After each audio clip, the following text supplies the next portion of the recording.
Welcome to Around the Blockchain. Don't forget to like and subscribe. Karen, welcome to Around the Blockchain. If you can just introduce yourself to the viewers for me.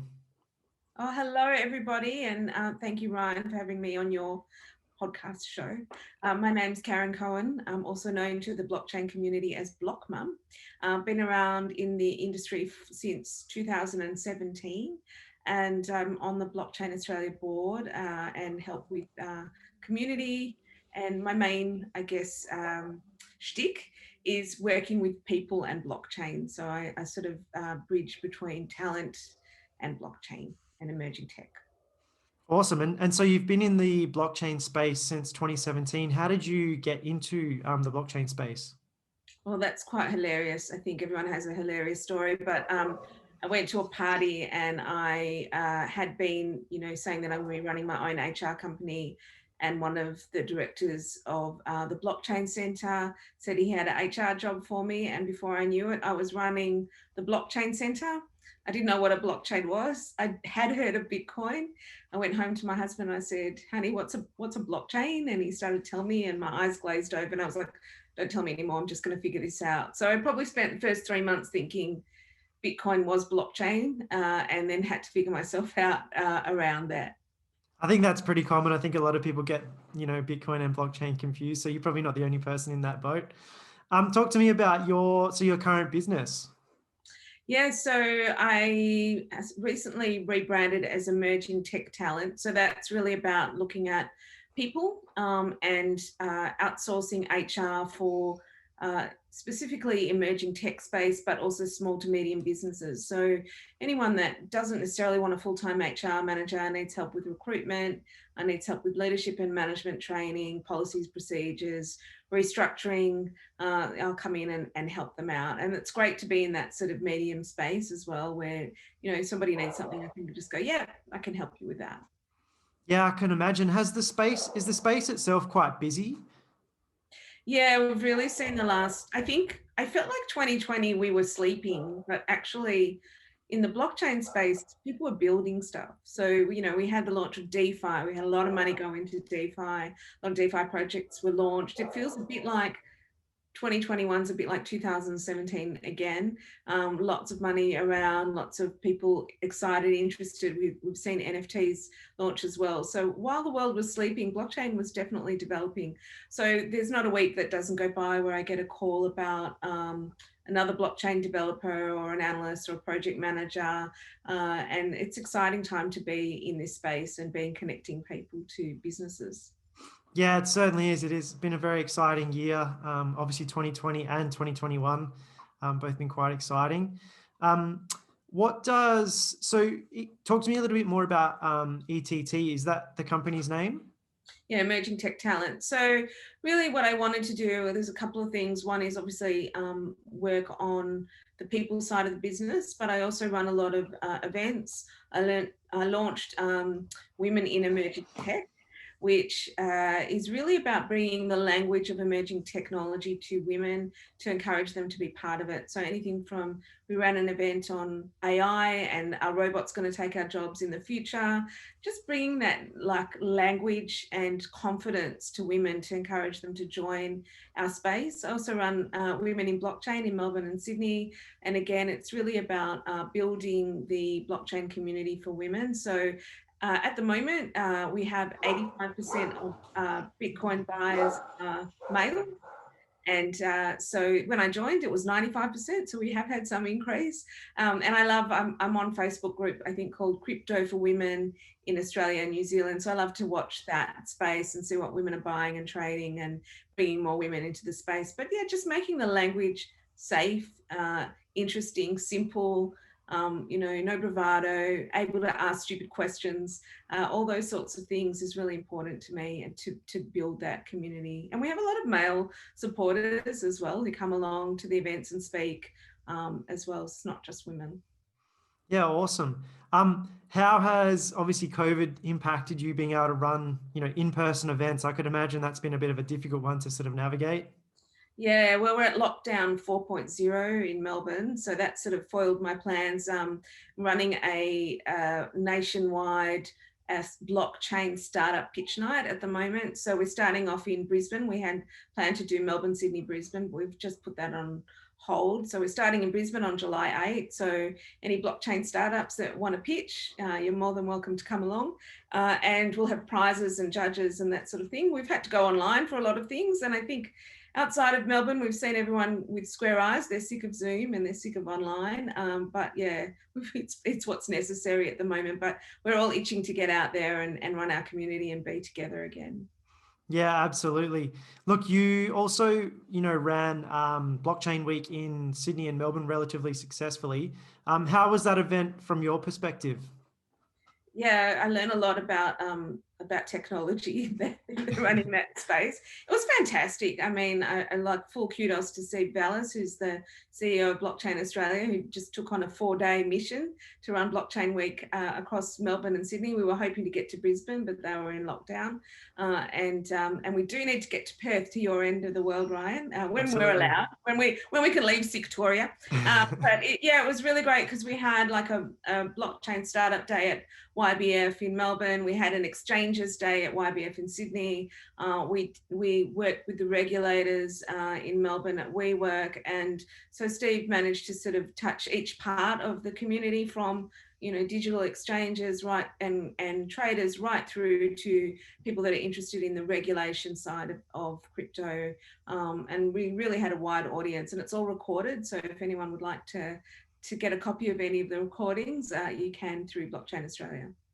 Awesome. Yeah, I might actually put that link in the marketing for this episode. I think that'd be pretty valuable for the viewers. So you sit on the, you're actually the deputy chair of Blockchain Australia. Would you mind just explaining a little bit about what Blockchain Australia does, and then I guess your role with them as well? Yeah, so it's quite exciting to be a board member, and this year I stepped into deputy chair role, which was pretty exciting. What our role is really is to represent the whole of the blockchain community. So from startup, so if they want to connect with other members, other services within the crypto space or blockchain space, we work with a lot of professional members like lawyers and accountants as well. And then we work right through to digital exchanges and helping them to, qualify according to our code of practice and make sure that they're a safe place to trade. And so they can go through that regulation. And then we work with the regulators. So one of the big pieces at the moment is that we've been trying to advise various parts of the government on how to deal with crypto, because they just don't know. So obviously there's tax rules on capital gains tax at the moment, but we're continuously being debanked as an industry, and that's impossible to work with as an exchange in Australia. And we're seeing much better regulation overseas. I was chatting to a colleague in Singapore, and they don't have capital gains tax at all. So it's quite easy to trade in Singapore. That's why a lot of businesses are going over there. So yeah, we sort of somewhere between that community, the startup community, the people who want to work in the industry, the enterprise businesses, and then also looking at government regulation and how we can influence the regulators. I didn't realize Singapore had no capital gains. I might actually have to look at moving abroad, to be honest. How have the regulators been to deal with, obviously through Blockchain Australia? Yeah, so Steve at the helm of it, he's got the ear of Senator Bragg, which is pretty amazing. And Senator Bragg has been really interested in learning about the space. So kudos to Senator Bragg for really leading us as a regulator and government. And yeah, look, he's built the reputation, and the industry is listening to us as at the forefront, which is a great place to be. We're being taken seriously, and we all know as an industry, crypto is not going away. So they're going to have to find a way of dealing with it. They have no idea how to deal with DeFi and what that looks like from a tax perspective and how they're going to track that. So they're going to have to get ahead of the curve, I think. Yeah, absolutely. The space is relatively convoluted. So I can't imagine, regulators having a very easy job. They're going to have a lot to sort of think about, I think, in the future. So I guess, the sooner they get onto it, the better. But I think they're always, potentially going to be playing catch up just because the space moves so fast. What do you sort of think about that? I feel like I'm playing catch up every day. Like I just feel like, me who understands the language of crypto and, buying Bitcoin and trading Bitcoin, took to YouTube this year to try and understand DeFi. And before I know it, I'm talking about sushis and pancakes and, the dog behind you. It's just like, if it's hard for me, who's someone who's in the industry for the last 4 years, trying to understand that, how the regulator's going to cope with that. So I do feel like we're all learning, and it's incredible the pace of it. It's exponential. So yeah. Yeah, I totally agree. I think that it's hard to consume the amount of knowledge that's out there on a daily basis. And even if you do have your finger on the pulse, which I think most people that work in the industry that live and breathe this sort of stuff, I can still speak to, colleagues that I work with and other people within the industry, and they say the exact same thing. They find it very, very difficult to stay on top of what's happening just because things are moving so fast. Do you find that in your business as well? Like it's hard to kind of stay on top of stuff, and people maybe come to you with questions that you sort of really hadn't anticipated and weren't 100% sure of how to answer, or how do you sort of find emerging tech talent as a business? Yeah, I mean, one of the bigger pieces I did in 2018 and 19, I was called on to work with the NEM blockchain globally and head up their HR and operations. And one of the biggest questions was, how do you pay your people? They wanted fiat. So how do you get them out of tokens and into fiat, and then do global payments? And what are the implications of tax, globally? So that was really a really big puzzle piece that I had to figure out. Like, so it's not just how do you pay people overseas and not get whacked with a lot of fees, but also turning, tokens into fiat globally. So that was the sort of thing that, I appreciate that sort of a puzzle and having to learn that in my industry. And I think one of the other things, like everybody is facing, is how do we work from home? How do we work on Zoom? How do we keep everybody engaged? How we check people are engaged, if they've got their cameras off and or they don't want to show you their face? And how do you do induction and performance management in this strange world? And how do you retain your talent? What's loyalty going to look like after COVID? So there's sort of a lot of elements to the people piece. Yeah, absolutely. I think the new world that we're sort of living in at the moment, the COVID world, is going to be quite interesting, especially for businesses trying to hiring new people. I could imagine would be quite difficult in this day and age, especially if they're looking for people to work remotely and that sort of thing. What sort of stuff have you helped businesses, I guess, implement to try and sort of make that transition period and this sort of COVID period a bit easier on them, onboarding new staff and that sort of thing? Yeah, I think one thing I've enjoyed actually, and this started, I guess, in the blockchain world well before COVID, was this idea that you could hire anyone in the world. They don't have to be in your office. And, so when I was with NEM, we could hire programmers on the blockchain from anywhere in the world. So we were working with, someone in Egypt, someone in Malaysia. So, and being able to hire globally is like, that's huge, right? Because everyone can work out of their lounge room. So that was pre-COVID. The biggest thing I think I've seen is trust. So we've gone from businesses that wanted you at their door from 9 to 5.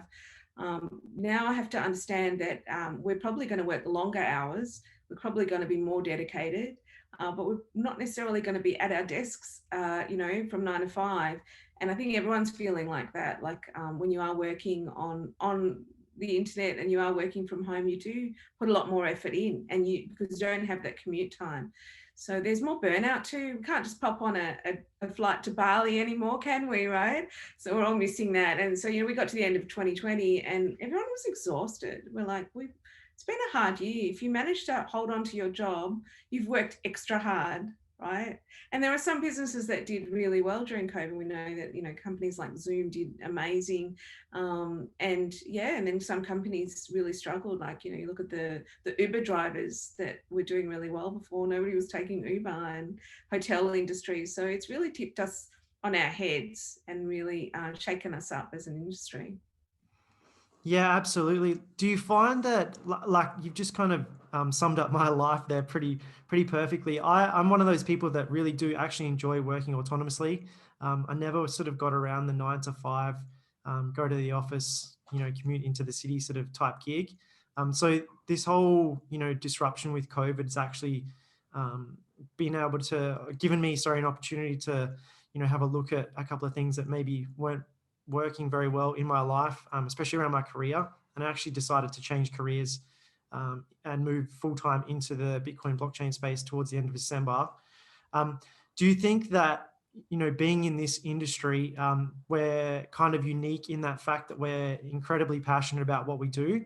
Or are you finding that maybe, people in the emerging tech space, everyone's kind of involved in, has that sort of same, working mentality of getting up, working, whenever they sort of feel like starting work, but also working longer hours than they would in the office? Yeah, so there's a bit around the emerging tech space and wanting to be in it. And I remember after the slump of 2018, I'd bump into some of the guys that had done these amazing startups in blockchain and lost everything, and they'd be like, oh my god, I've got a boring job now, like I'm working for a normal tech company in project management. And yeah, so slowly they're starting to call over the last 6 months ago, I got another blockchain job and I'm so happy. So, there's definitely passion, and we're definitely seeing that growth of people moving into the space, but we're also realizing that it is a bit of a yo-yo and sometimes we don't get everything we want in jobs.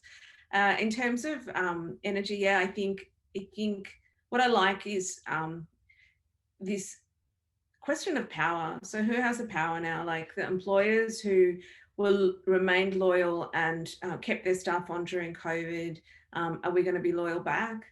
And do we have more power as employees now that we're saying, hang on a minute, I worked from home before, I'm not coming back to the office 5 days a week. And I've watched employers try and sort of push people back in and say, well, you have to come back, or force it, or and it's very difficult. There are a lot of people with very high anxiety who've been stuck at home for a long time, particularly in Melbourne, where we've been in and out, and and we don't feel that public transport is a safe place. So driving in and forcing us back in, is that a good idea? So there's this kind of push-pull between employers and employees, and yeah, I think there's a good, healthy respect with employers that did the right thing and didn't just, the first chance, slice a whole lot of people out of their business. Yeah, absolutely. Look, being in the emerging tech space, what sort of roles do you see being the most sought after at the moment? It's funny because all those years I always thought the blockchain developers would be like sought after, and it's only recently that I'm really starting to see that demand coming in, particularly for Ethereum developers, particularly for DeFi. We saw a company recently raise multi-millions of dollars in 1 month and turn away another $30 million. It's unheard of money since 2017. We haven't heard this kind of money. So people are seeing things like that and they're going, right, I want to get on the Ethereum blockchain. I want to do DeFi. So we're definitely seeing that demand for blockchain developers and no supply. And also people need to be open to say, okay, I'm going to get those skills overseas. So there's people in India and Manila that are trained and waiting for this work. And if we insist on having Australian developers, it's going to be very expensive projects for people. So yeah, definitely seeing that. The Blockchain Collective are great. They're doing training for people in blockchain over in, it's actually delivered, I think, digitally, but they're also doing some work with Queensland, TAFE as well, which is great. So training people to be project managers, business analysts, those sorts of things as well, and considering blockchain as part of that. So yeah, I'm definitely seeing more hiring all around, but definitely developers are in demand. So those that can retrain, train now. Yeah, I actually chatted to Austin Lewin-Smith from Blockchain Collective. He was very interesting. I found the course that they've obviously implemented through TAFE in Queensland. Sounds like it's going to be a very interesting course to for them to obviously, get out into I guess the TAFE ecosystem, and then I think they had plans to try and move it on even further than that as well. So it's good to sort of hear how they're going. With the talent pool in Australia, how has that been? Do we have, some good quality developers here, or like you've just kind of mentioned, are companies now starting to look overseas for developers? Yeah, look, I think the dev houses, are clever. So they've been ahead of the game and training people. So Austin's team there have a group in Manila, Block 8 training people. There's some people in Queensland as well that are doing some great things. So I think if I were looking, I would go to the dev houses rather than or I'd be patient and I'd grab some developers with really good skills and put them in front of the computer and give them, Ethereum training. So yeah, that's kind of the two ways to go. We definitely don't have enough talent in Australia for the projects that are happening. So you kind of have to be creative. You either go, I'm going to pay one head developer and they're going to train a whole lot of juniors, or I'm going to go overseas. Unfortunately, that's, we just weren't invested enough as yet. That's obviously changing though with, the implementation of some of these blockchain courses. Yeah, and I think the thing that I don't like about employers, from a talent perspective, is that they expect everything to be ready and done, in terms of your skills. I think if you're a good developer, you can learn any skill, you can learn any program. So, I think employers need to just stop it and invest in talent. And, and if they're afraid that they're going to walk out the door after they invest in them, we'll keep them happy, because yeah, it just doesn't exist. We talk about these, shiny unicorns. They don't exist. So yeah. You've mentioned Ethereum a couple of times. You're actually you're a champion of the Algorand blockchain. Have you found people are starting to build projects on Algorand, as well as getting developers and stuff to come on board and help build out that space as well? Yeah, I think there's a few blockchains that are doing it better. And obviously people don't build on the Bitcoin blockchain, but they do build on Ethereum, and because it is hard to build and you've got gas fees. So, they talk about the blockchain trilemma, which is decentralization, security, and scalability. And Algorand's done a really great job of addressing those.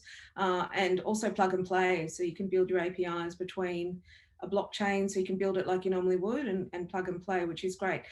So yeah, I think that there's some really great new technology coming on board, and the Algorand blockchain has also offered, the Algorand Foundation is offering some tokens for people to build on it. So there's funds there. So that encourages people. And there's companies like Meld Gold, which have built a gold solution onto the blockchain, the Algorand blockchain, and they're really happy with how it's been in terms of interacting. I think part of the problem is always finding people who can help you through your development, who can help you to build. So it's good to speak to people who've had a really good experience on building onto Algorand. Why do you think people decide to build on Ethereum? Like, it seems to be the most popular blockchain to sort of start developing on. Why do you sort of think that is? Do you reckon it's, the first mover advantage, or what's your thoughts on that? Well, they're second, aren't they, really? Sorry, yes. Second mover advantage, but I meant first in terms of the smart contract capability. Yeah, exactly. I think the theory is that DeFi is around Ethereum, even though we are now being able to stake other kind of blockchain projects. I think my husband said to me today that a whole lot of NFTs just dropped into one of his wallets today.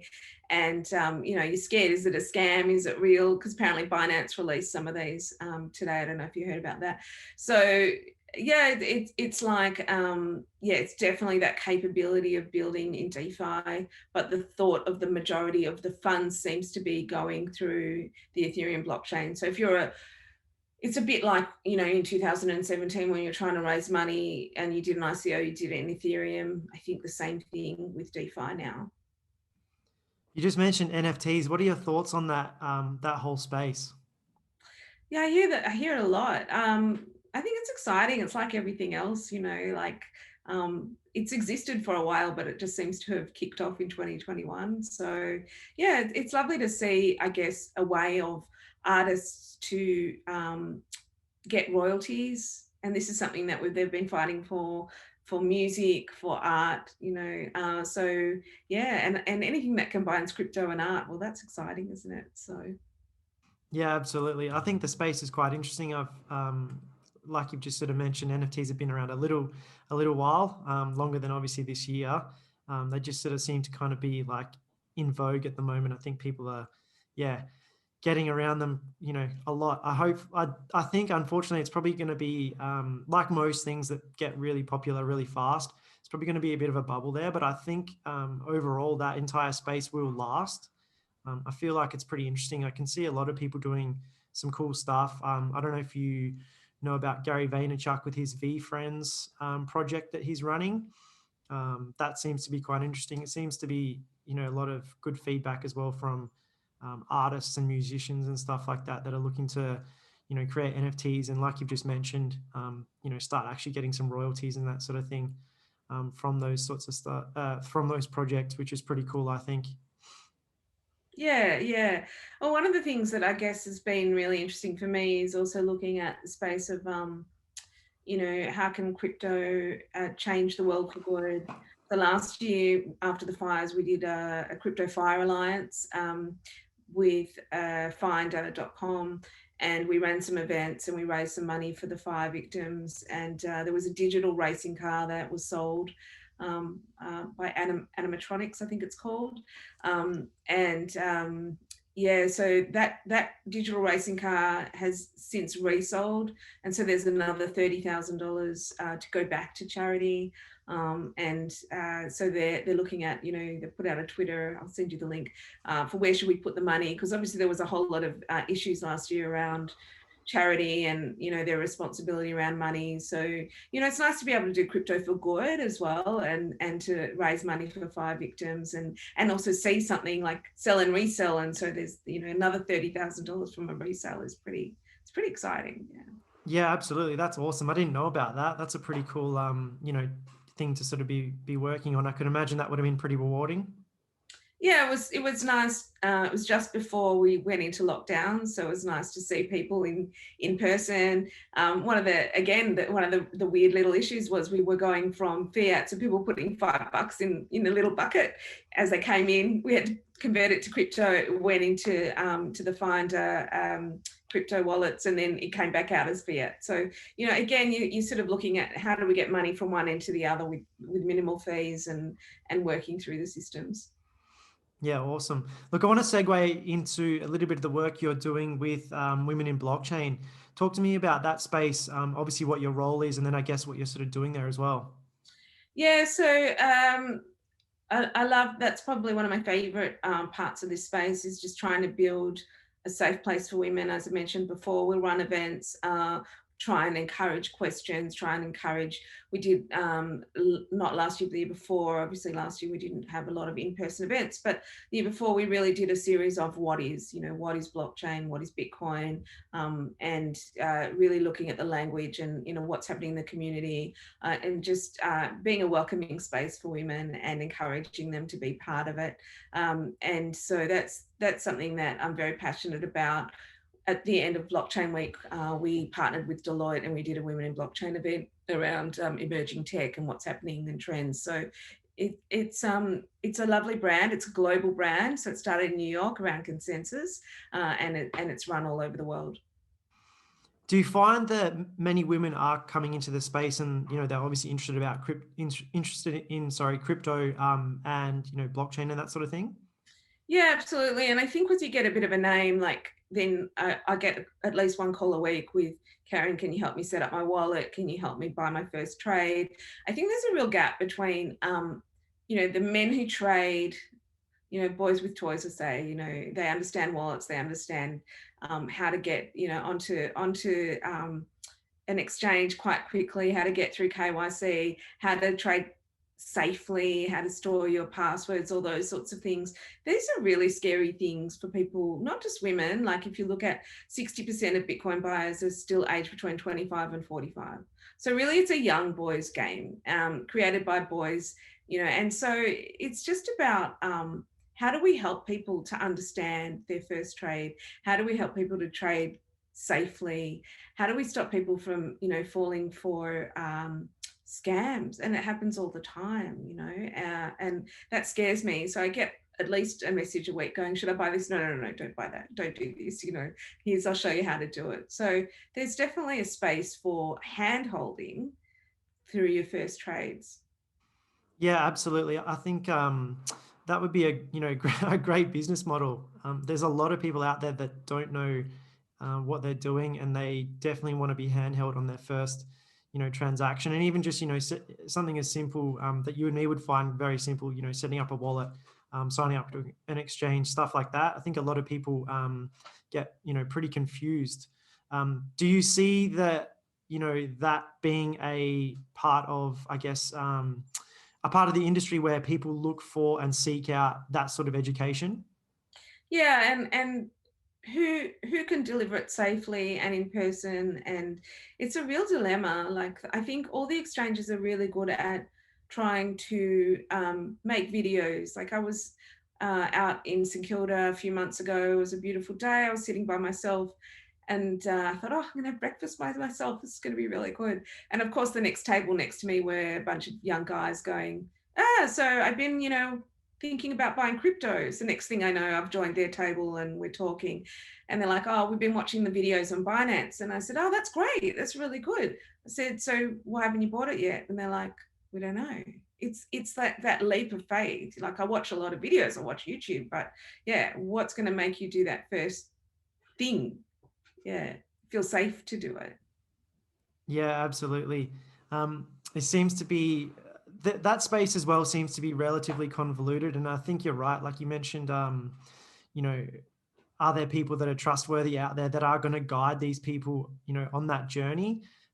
I see a lot of, shonky dealers, unfortunately, in that space. So it can be a pretty convoluted area when you're going into YouTube and that sort of thing to watch, certain, I guess, crypto influencers, pumping different tokens and that sort of thing. So yeah, I think it's probably going to be an interesting space to sort of see what happens. Look, what's next for emerging tech talent? So that's a good question. I think the thing I've been enjoying the last few months is working with businesses on their leadership training. So that's been really lovely.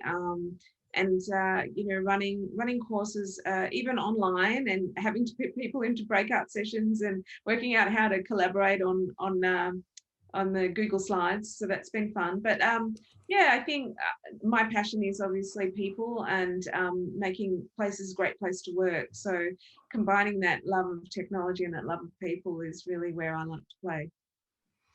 And what about for Blockchain Australia? What's next for Blockchain Australia? Oh, well, Blockchain Australia's got a few things coming up. So we work with Parliamentary Friends of Blockchain in Canberra. So we've been busy trying to set a date for that. And everybody loves going to Canberra for that event. And then we're also going to do the Blockies, which is the awards for all various categories, blockchain awards, so Blockies. So that's coming out, and also working with the regulators and the government on what's next for the crypto blockchain space. So yeah, watch this space. There's a lot happening from Blockchain Australia. Yeah, awesome. Looking forward to sort of seeing what happens towards the end of 2021. Look, Karen, we've been going for about 35 minutes. Do you have any closing thoughts for the viewers? Oh, you put me on the spot.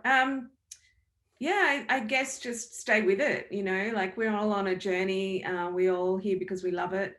We've all got a lot to learn, and I think everyone is on their own personal journey in terms of how confident they feel in this space. So, there's always somebody who knows more, but there's always somebody who knows less. So let's look out for each other and continue to learn together. Awesome. Well said. Thank you so much for your time. I appreciate it. Thanks for having me.